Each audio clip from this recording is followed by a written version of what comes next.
ሰላም እንዴት ናችሁ? ውድ የአራዳ ስፖርት ተከታታዮች በያላችሁበት ሰላማችሁ ይብዛ። በዕለተ ቅዳሜ እንግዲህ በርካታ አርሰናል የተመለከቱ ስፖርታዊ መረጃዎች ወጥተዋል። እስከ ፕሮግራማችን መጠናቂያ ድረስ አብራችሁን ቆዩ። እሁድ ዕለት እንግዲህ ማንቸስተር ዩናይትድን በፍላይሜሪስ አርሰናል የሚገጥም ይሆናል። እኚህና ሌሎች ስፖርታዊ መረጃዎችን ወደ እናንተ ይዘን መጥተናል። እስከ ፕሮግራማችን መጠናቂያ ድረስ አብራችሁን ቆዩ። አርሰናል የሌቫንቴውን ተጫዋች ኢታ ዮንግን ከሚከታተሉ ክለቦች አንዱ እንደሆነ ጃኮብ ቤን ዘግቧል። እንግዲህ ጃኮብ ቤን እንደምናውቀው እንግዲህ በጣም ታማኝ የሚባል የዜና አውታር ነው። እንግዲህ ኢታንጆን ማስፈረም ከሚፈልጉ ክለቦች መካከል አርሰናል እንደሆነ ተጠቅሷል። ከአርሰናል በተጨማሪ ባርሴሎናና ሪያል ማድሪድ እንዲሁም ማንቸስተር ዩናይትድ ተጫዋቹን የማስኮብለል ፍላጎት እንዳላቸው ነው እየተገለጸ የሚገኘው። የሚያስመለክተው እንግዲህ ተጫዋቹ በጣም እምቅ የሆነ ብቃት እንዳለው ነው። አርሰናል እንግዲህ በጥሩ የዝውውር መስኮት በርካታ ተጫዋቾችን እየተከታተለ ይገኛል። ለአጭር ጊዜ መፍትሄም ቢሆን እንኳን አንድ ተጫዋችን የማስፈረም ፍላጎት እንዳላቸው ነው የተገለጸ የሚገኘው። ነገር ግን በክረምቱ የዝውውር መስኮት ደግሞ በርካታ ተጫዋቾችን ለማስፈረም ሀሳብ እንዳላቸው ነው እየተገለጸ የሚገኘው። ከዝውውር ዜና ጋር በተያያዘ ታዲያ አሁን ከአርሰናል ጋር በጥብቅ ስሙ እየተያዘ የሚገኘው ሁላን አልቫሬዝ ነው። እንግዲህ አርሰናል በሚቀጥለው ክረምት ሁላን አልቫሬዝን ማስፈረም ይፈልጋል። አትሌቲኮ ለመሸጥ ፈቃደኛ ከሆነ እስከ 100 ሚሊዮን ዩሮ ድረስ ይጠይቃል ተብሎ ይጠበቃል። ሁላን አልቫሬዝ እንግዲህ በማንቸስተር ሲቲ ቤት እንዲሁም በአትሌቲኮ ማድሪድ በጣም ድንቅ ብቃቱን እያስመለከተ የሚገኝ ተጫዋች እንደሆነ እናውቃለን። ታዲያ አሁን አርሰናሎች በደንብ የሚገፉበት ከሆነ ተጫዋቹን በቀላሉ ያገኙታል ተብሎ ነው የሚጠበቀው። እንደሚታወቀው አንድሬ ቤርታ የአትሌቲኮ ማድሪድ ስፖርቲንግ ዳይሬክተር እንደነበረ እናውቃለን እና ከዛ አንጻር ካላቸው ሪሌሽን አንጻር በቀላሉ ተጫዋቹን ለማግኘት ነገሮች ይቀሉለታል ተብሎ ይጠበቃል። እንግዲህ አርሰናል ከአትሌቲኮ ጋር ይፋዊ ንግግር ከማድረጋቸው በፊት ስምምነት ላይ ለመድረስ መቻል እንደሆነ ለማወቅ መደበኛ ያልሆነ ንግግር እንዳደረጉ ነው እየተገለጸ የሚገኘው። አንድሬ ቤርታ ለክረምቱ የዝውውር መስኮት ብዙ ንግግሮችን እያደረገ ሲሆን እነዚህን ውይይቶች አጥቂውና እንዲሁም በግራ ክንፍ ተጫዋች ላይ ያማከሉ እንደሆነ ነው እየተገለጸ የሚገኘው። አርሰናል የአልቫሬዝ ሁኔታ በተመለከተ መረጃዎችም እንደደረሱት እየተገለጸ ይገኛል። ሁላን አልቫሬስ እንግዲህ በአትሌቲኮ ማድሪድ ቤት በጣም ድንቅ ብቃቱን እያስመለከተ ይገኛል።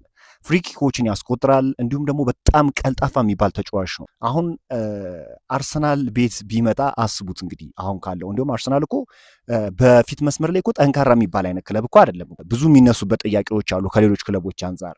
በመከላከሉና እንዲሁም በመሀል ስፍራ ላይ ነው የአርሰናል ጥንካሬ በጣም ጎልቶ የሚታየው።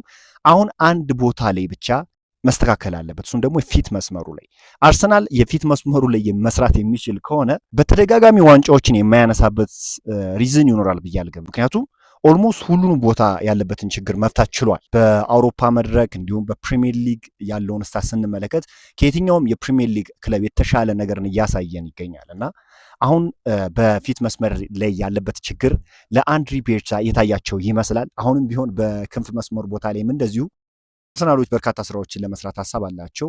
ኬናን ይልዲዝ ነው እንግዲህ በዋነኝነት በክንፍ መስመር ቦታ እየተመለከቱት የሚገኘው። በፊት መስመር ቦታ ላይ ደግሞ ሁላን አልቫሬዝ በጣም ድንቅ የሆነ ክህሎት ያለው ተጫዋች፣ ጎሎችን ያስቆጥራል፣ እንዲሁም ደግሞ በጣም ፈጣን የሆነ ተጫዋች ነው። ኢቨን ፍሪኮችን እንኳን የሚያስቆጥር ተጫዋች እንደሆነ ይታወቃልና ለተጋጣሚም በጣም አስቸጋሪ የሚባል ተጫዋች ነው። በአትሌቲኮ ማድሪድ ቤት እንዲሁም ዛትማች ገኑ መውጣት ያልቻለበት ምክንያት አትሌቲኮ ማድሪድ አሁን ያለበት ወቅታዊ አቋም ይህን ያህል ጥሩ የሚባል አይደለም እንጂ እንደ አጠቃላይ አትሌቲኮ ማድሪድ በጣም ገኖ የወጣ ክለብ ቢሆን ኖሮ የሁላን አልቫሬስን ኳሊቲ በደንብ አድርገን መመልከት እንችላለን። ከዚህ በፊትም እንግዲህ በኖክአውት ሪያል ማድሪድ አትሌቲኮ ማድሪድን በገጠመበት ጨዋታ ምን ያህል ድንቅ ብቃት እንዳስመለከተው ሁላችንም መመልከት ችለናል እና አርሰናል ቢመጣ የሚሰጠው ግልጋሎት በጣም ከፍ ያለ ነው። ለዚህም ነው እንግዲህ ብዙ የአርሰናል ደጋፊዎች ተጫዋቹ ወደ ክለባቸው እንዲመጣ ከፍተኛ ጉጉት ያሳደሩ። ስለዚህ አሁን ይህንን ስም ለበርካታ ጊዜ ልንሰማው እንችላለን። አርሰናሎችም ይህንን ተጫዋች ለማስፈረም በርካታ ስራዎችን ይሰራሉ ተብሎ ይጠበቃል። በዘንድሮ የውድድር ዘመን በጣም ድንቅ ብቃት እያስመለከቱን ይገኛሉ።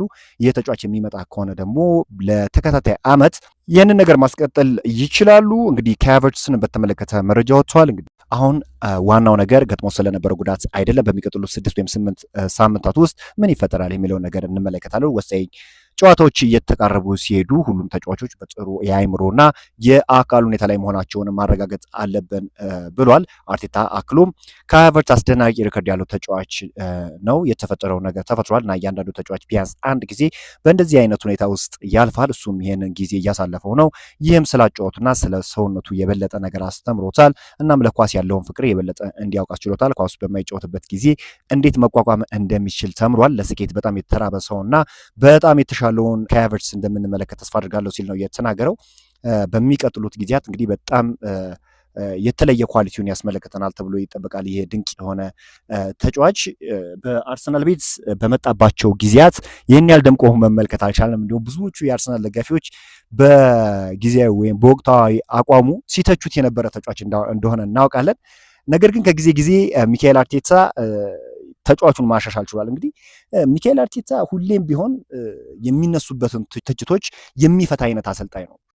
አንድ ሳምንት ላይ የሆነ ትችት ከተሰነዘረበት ያንን ትችት በሚገባ ተመልክቶ ለዛ መፍትሄ የሚሰጥ አሰልጣኝ እንደሆነ በሚገባ መመልከት ችለናል። እንዲሁም እኔ ሚካኤል አርቴታ ላይ ትችቶች ሲሰነዘሩ እኔ በጣም ነው የምገረመው። ምክንያቱም አርሰናል እኮ እንደዚህ አይነት ክለብ አልነበረም ነበር ከዚህ በፊት። ይህን ሁሉ መገንባት የቻሉም እኮ ሚካኤል አርቴታ ነው። የነ ዊሊያም ሳሊባን ኳሊቲ ሊያሳየን የቻለው በትንሽ የዝውውር ዋጋ ማምጣት፣ እንዲሁም ደግሞ የገብርኤል ማጋሌሽን አሁን ያለበትን ኳሊቲ ሁላችንም እናውቃለን። ከዚህ በፊት እኮ ገብርኤል ማጋሌሽ እንደዚህ አይነት ተጫዋች አልነበረም ነበር። እንዲሁም ብዙዎች የአርሰናል ደጋፊዎች የሚተቹት አይነት ተጫዋች ነበር። በራስ መተማመኑም እንደዚህ አይነት አልነበረም ነበር።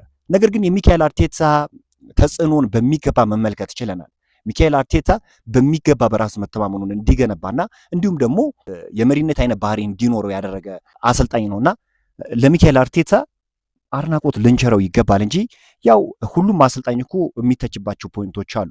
የማንቸስተር ሲቲ ፔፕ ጋርዲዮላን እንኳን ብንመለከት የራሱ የሆኑ ድክመቶች ወይም እንደ ኔጌቲቭ ፖይንት የምንወስድበት ሁኔታ አለና አሁን ሚካኤል አርቴታን ስንመለከት እንዲሁም ከሌሎቹ የተሻለ ነገር ነው። ከሳምንት ሳምንት ኮንሲስተንት ወይም ደግሞ ወጥነት ያለውን ቡድን እያስመለከተን ይገኛልና ከዚህ አንጻር ለሚካኤል አርቴታ እንዲሁም አድናቆት ነው ሊቸረው የሚገባው። የጉዳት ዜናን በተመለከተ እንግዲህ በጣም ጥሩ የሚባል ዜና አለ። ፔሮ ሄንካፔ እና ካላፊዮሪም ከጉዳት አገግሞ ልምምዶች እንደሰራ ነው እየተገለጸ የሚገኘው። በጣም ጥሩ የሚባል ዜና ነው ለአርሰናል ደጋፊዎች። በመከላከሉ ስፍራ ላይ ያለባቸውን ድክመት በሚገባ ይፈታሉ ተብሎ ይጠበቃል። ከምንም በላይ ደግሞ የካላፊዮሪ መመለስ የሚኖረውን አስተዋጽኦ ታውቁታላችሁ። ጁሪየን ቲምበር ከተፈጥሯዊ ቦታ ውጪ የሄደ ነው እንግዲህ በካላፊዮሪ ቦታ ላይ ማለትም በሌፍት ባክ ቦታ ላይ እየተጫወተ የሚገኘውና አሁን ካላፊዮሪ የሚመለስ ከሆነ በማንቸስተር ዩናይትድ ጨዋታ ዕለት አርሰናል በጣም ተጠቃሚ ይሆናል ተብሎ ነው የሚጠበቀው። በቦታው ይጫወታል። ጁሪየን ቲምበር ደግሞ በቦታው ሲጫወትላችን የምናውቃለን ምን ያህል ጠንካራ እንደሆነ፣ እንዲሁ ለተከላካዮች ደግሞ ሽፋን የሚሰጥ አይነት ተጫዋች እንደሆነ ይታወቃል። በመከላከሉ ላይ የማይታማ ተጫዋች እንደሆነ እናውቃለን። የተለየ ነገር እንመለከታለን ተብሎ ይጠበቃል። አርሰናል ይህንን ጨዋታ ማሸነፍ ይኖርበታል። ማሸነፍ የማይችል ከሆነ ግን ማንቸስተር ሲቲዎች በቀላሉ ወልቭስን ያሸንፉታል ተብሎ ይጠበቃል።